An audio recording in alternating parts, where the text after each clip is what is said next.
Try to add a few additional things about fentanyl. I first got here about 7 years ago, and at the time there were 47,000 deaths caused by illegal drugs a year. By comparison, there were 57,000 people who died in Vietnam, but that was over a 10-year period, 12-year period.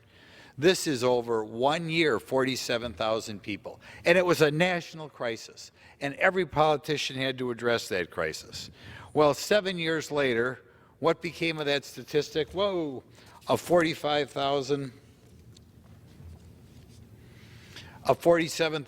deaths a year from fentanyl, it went up to 100,000 deaths a year.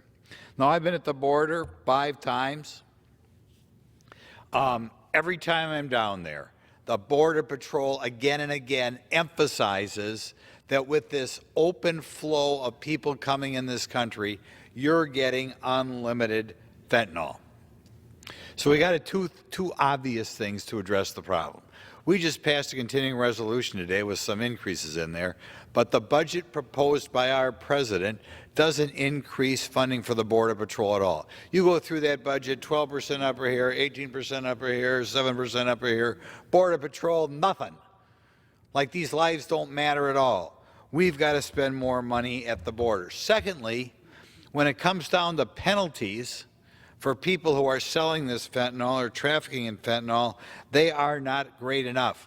Right now, your penalties for heroin, which is a fraction as lethal as fentanyl, are much higher, the mandatory minimums, than the cutoff for fentanyl.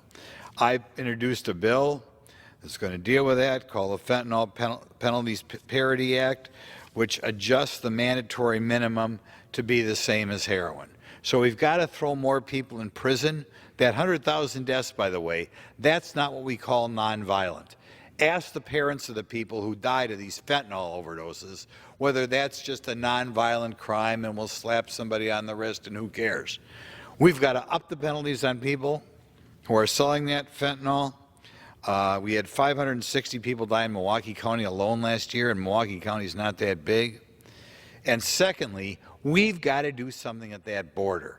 The idea that these fentanyl drugs have to continue to flow across the southern border and we can pretend there's nothing we can do, that we can continue to allow Kamala Harris to look out at the border, which is just like a joke on the American people. It's a joke on anybody who's had a loved one die of this fentanyl. That's got to end.